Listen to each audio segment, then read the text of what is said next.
நமக்காக வந்தவர் எம்ஜிஆர். அவரை தமிழ்நாட்டுல மிஸ் பண்ணிடாதீங்கன்னு நமக்கு அலர்ட் பண்ணதே புதுச்சேரி தான். இந்த விஜய் தமிழ்நாட்டுக்கு மட்டும் தான் குரல் கொடுப்பான்னு நினைக்காதீங்க.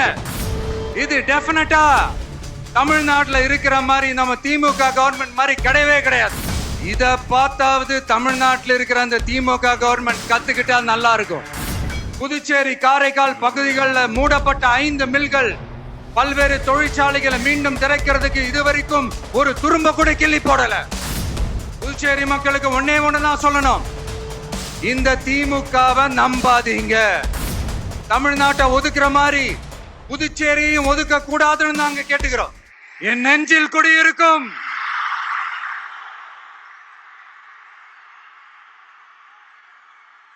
புதுச்சேரி மக்கள் உங்கள் அனைவருக்கும் என்னுடைய வணக்கம். வணக்கம் வணக்கம். எல்லாரும் எப்படி இருக்கீங்க?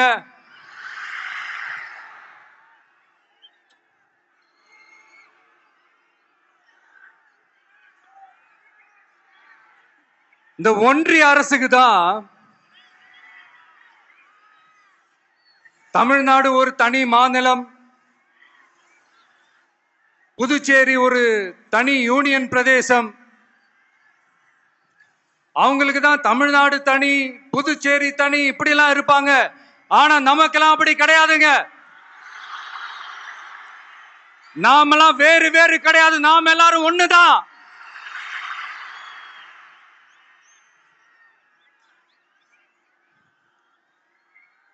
தமிழ்நாடும் புதுச்சேரியும் தனித்தனியாக இருந்தாலும் நாம் எல்லாரும் ஒண்ணுதான், நாம் எல்லாரும் சொந்தம் தான்.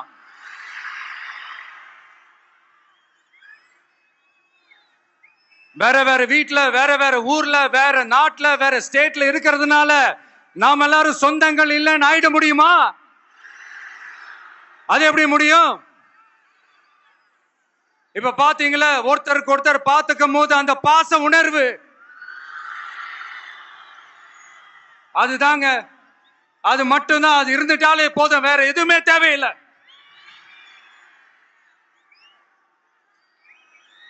அதனால தமிழ்நாடு, புதுச்சேரி, கேரளா, கர்நாடகா, ஆந்திரா மட்டும் இல்ல, உலகத்துல எந்த மூலையில நம்ம வகைரா இருந்தாலும் அவங்க எல்லாருமே நம்மளோட உயிர் தான், அவங்க எல்லாருமே நம்மளோட உறவு தான். புதுச்சேரினாலே உடனே ஞாபகத்துக்கு வர்றது மணக்குள விநாயகர், அரவிந்தர் ஆசிரமம், வில்லியனூர் மாதான் சொல்லி இவங்க எல்லாரும் ஞாபகத்துல வருவாங்க. அது மட்டும் இல்ல, மகாகவி பாரதியார் அவர்கள் இருந்த மண், பாவேந்தர் பாரதிதாசன் அவர்கள் பிறந்த மண். அது மாதிரி இன்னும் சிறப்புகளை அடுக்கிக்கிட்டே போலாம். ஆனா அரசியல்னு வந்துட்டா ஒரு முக்கியமான விஷயத்தை பத்தி நம்ம சொல்லியே ஆகணும். 1977 புரட்சி தலைவர் எம்ஜிஆர் அவர்கள் தமிழ்நாட்டில் ஆட்சி அமைச்சாங்க. ஆனா அதுக்கு முன்னாடியே 1974லயே இங்க புதுச்சேரியில அவங்களோட ஆட்சி அமைஞ்சது. அதனாலதான் அப்பவே சொன்னாங்க, நமக்காக வந்தவர் எம்ஜிஆர், அவரை தமிழ்நாட்டுல மிஸ் பண்ணிடாதீங்கன்னு நமக்கு அலர்ட் பண்ணதே புதுச்சேரி தான். அப்படிப்பட்ட புதுச்சேரியை நம்மளால மறக்க முடியுமா? அது மட்டும் இல்ல, இங்க இருக்கிற மக்கள் தமிழ்நாடு மாதிரியே புதுச்சேரி மக்களும் என்ன கிட்டத்தட்ட ஒரு 30 வருஷமா என்ன தாங்கி பிடிச்சுக்கிட்டு இருக்கிறீங்க. அதனால இந்த விஜய் தமிழ்நாட்டுக்கு மட்டும் தான் குரல் கொடுப்பான்னு நினைக்காதீங்க. அப்படி பண்ணாத தவறு புதுச்சேரி மக்களுக்கும் சேர்த்து தான் குரல் கொடுப்பான். அது என்னுடைய கடமையும் கூட. அதனாலதான் இங்க நீங்க ஃபேஸ் பண்ற பிரச்சனைகளை பத்தி இன்னைக்கு நான் பேசுறதுக்காக வந்திருக்கிறேன். அது மட்டும் இல்ல, இந்த புதுச்சேரி கவர்மெண்ட்டை பத்தி நாம சொல்லியே ஆகணும். இது டெஃபினட்டா தமிழ்நாட்டுல இருக்கிற மாதிரி நம்ம திமுக கவர்மெண்ட் மாதிரி கிடையவே கிடையாது. ஏன்னா வேற ஒரு அரசியல் கட்சி நடத்துற நிகழ்ச்சியாகவே இருந்தாலும் அந்த நிகழ்ச்சிக்கு தன்னெழுச்சியா வர நம்ம மக்களுக்கு பாதுகாப்பு கொடுத்து பாரபட்சமே காட்டாம இந்த கவர்மெண்ட் நடந்துகிட்டு இருக்கிறாங்க. அப்படிப்பட்ட இந்த புதுச்சேரி கவர்மெண்ட்டுக்கும் நம்ம புதுச்சேரி சிஎம் சார் அவர்களுக்கும் இந்த நேரத்தில் என்னுடைய மனப்பூர்வமான நன்றிகளை தெரிவிச்சுக்கிறேன். இத பார்த்தாவது தமிழ்நாட்டில் இருக்கிற அந்த திமுக கவர்மெண்ட் கத்துக்கிட்டா நல்லா இருக்கும்.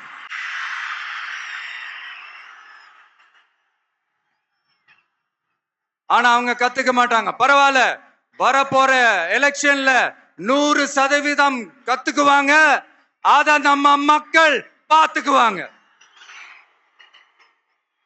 புதுச்சேரியில் இருக்கிற கவர்மெண்டோட கூட்டணி ஆட்சியில இருந்தாலும் புதுச்சேரிய ஒன்றிய அரசு எதிலையுமே கண்டுக்கல என்றது புதுச்சேரி மக்களான உங்களுக்கு நல்லாவே தெரியும். மாநில அந்தஸ்து கோரிக்கையை மட்டுமா கண்டுக்கல, இங்க வளர்ச்சி ஏற்படவும் துணை நிக்கவே இல்லைன்னு கேள்விப்படுறோம். இந்த புதுச்சேரிக்கு இன்னும் மாநில அந்தஸ்து கொடுக்கல. மாநில அந்தஸ்து வேணும்னு கேட்டு பல முறை சட்டசபையில தீர்மானம் போட்டு ஒன்றிய அரசுக்கு அனுப்பி வச்சுக்கிட்டே இருக்கிறாங்க. இந்த வருஷம் கூட மார்ச் மாசம் 27ஆம் தேதி 2025 அன்னைக்கு ஒரு தீர்மானம் போட்டாங்க. அது மாநில அந்தஸ்து வேணும்னு கேட்டு ஒன்றிய அரசுக்கு அனுப்புற 16வது தீர்மானம். புதுச்சேரி காரைக்கால் பகுதிகளில் மூடப்பட்ட 5 மில்கள், பல்வேறு தொழிற்சாலைகளை மீண்டும் திறக்கிறதுக்கு இதுவரைக்கும் ஒரு துரும்ப கூட கிள்ளி போடல. பல்லாயிரக்கணக்கான இளைஞர்களோட வேலை வாய்ப்புக்காக எதையுமே செய்யல. இங்க ஒரு ஐடி கம்பெனி உருவாகணும்ன்றது எண்ணமே இல்லை. அத பத்தி யார் பேசினாலும் அது அவங்க காதல விழவே விழல. இங்க ஒரு அமைச்சரை ஊழல் குற்றச்சாட்டுல பதவி விட்டு தீக்கப்பட்டு அந்த இடத்துக்கு இன்னொருத்தரை நியமிச்சு 200 நாள் ஆச்சு. இன்னும் அவருக்கு ஒரு இலாக்காவே தரல. இந்த செயல் சிறுபான்மை மக்களை அவமானப்படுத்துறதுன்னு அந்த மக்களே சொல்றாங்க. புதுச்சேரியோட முக்கிய அங்கமாக இருக்கிற காரைக்கால், மாகே, ஏனாம் பகுதிகளில் எல்லாம் முன்னேற்றமே இல்லைன்னு அந்த பகுதி மக்கள் சொல்லிக்கிட்டே இருக்கிறாங்க. குறிப்பா காவிரியோட கடைமடை பகுதியான காரைக்காலை மொத்தமா கைவிட்ட மாதிரி தான் இருக்குது. இது எல்லாமே முன்னேற்றம் அடையணும். டூரிஸ்ட் பிளேஸ் ஆன புதுச்சேரியில போதுமான அளவு பார்க்கிங் வசதி இல்ல, போதுமான அளவு கழிப்பறை வசதி இல்ல. இதெல்லாமே மேம்படுத்தணும். புதுச்சேரி கடலூர் மார்க்கமான ரயில் திட்டம் வேணும்ங்கிறது நீண்ட கால கோரிக்கை.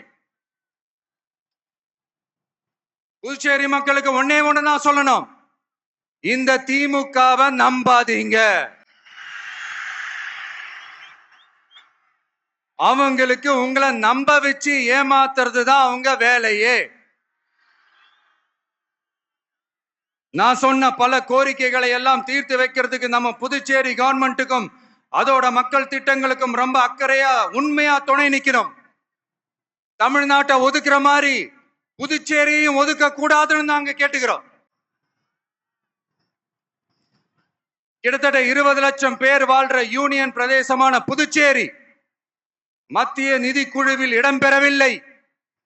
அதனால் மாநிலங்களுக்கான நிதி பகிர்தல் அடிப்படையிலும் யூனியன் பிரதேசங்களுக்கான நிதி பகிர்தல் அடிப்படையிலும் புதுச்சேரிக்கு நிதி ஒதுக்கப்படுவதில்லை. அதனால ஒவ்வொரு ஆண்டும் புதுச்சேரிக்கு தோராயமாகவே மத்திய அரசு நிதியை விடுவிக்கிறது.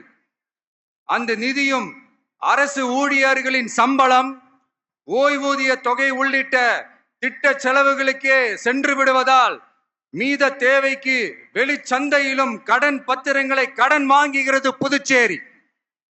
இந்த நிலைமை மாறணும்னா ஒரே வழி, மாநில அந்தஸ்து நம்ம புதுச்சேரி மக்களோட பல்லாண்டு கால கோரிக்கை.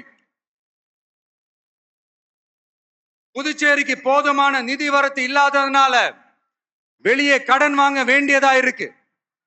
புதுச்சேரியோட கடனை குறைச்சு தற்சார்பு பொருளாதாரத்தை வளர்த்தெடுக்க திட்டங்கள் வகுக்கப்பட வேண்டும். மாநில அந்தஸ்து வாங்கினா மட்டும் போதாது இல்லையா, தொழில் வளர்ச்சியும் தேவையாச்சே. புதுச்சேரி தென்னிந்தியாவின் முன்னணி இண்டஸ்ட்ரியல் ஹப்பாக மாற்ற எல்லா முயற்சிகளும் எடுக்க வேண்டும். இந்திய அளவில் ரேஷன் கடைகளே இல்லாத மாநிலம் புதுச்சேரி தான். ஏழை எளிய மக்களுக்கு வாழ்வாதாரமே ரேஷன் கடைகள் தான். மற்ற மாநிலங்கள்ல இருக்கிற மாதிரி இங்கேயும் அரிசி, சர்க்கரை, பருப்பு, கோதுமை, எண்ணெய்னு அனைத்து பொருட்களும் வழங்கும் முறை சீராக்கப்பட வேண்டும். கடைசியா மீன்பிடிக்க செல்லும் காரைக்கால் மீனவர்களை அடிக்கடி கைது செய்யும் இலங்கை கடற்படை அவர்களின் படகுகளையும் பறிமுதல் செய்து விடுகிறது. அதனால் நீண்ட போராட்டங்களுக்கு பிறகு அவர்கள் விடுவிக்கப்பட்டாலும் படகுகள் கிடைக்காததால் ஒரு மோசமான நிலைக்கு தள்ளப்படுகின்றனர். இந்த நிலை மாற வேண்டும். நான் மறுபடியும் சொல்றேன், இந்த விஜய் புதுச்சேரி மக்களுக்காகவும் எப்பவும் துணை நிற்பான். வரப்போற புதுச்சேரி தேர்தல் களத்துல நம்மளுடைய தமிழக வெற்றி கழகத்தின் கொடி பட்டொளி வீசி பறக்கும். கான்பிடென்டா இருங்க, நல்லதே நடக்கும். வெற்றி நிச்சயம். மீண்டும் சந்திக்கும் வரை நன்றி, வணக்கம்.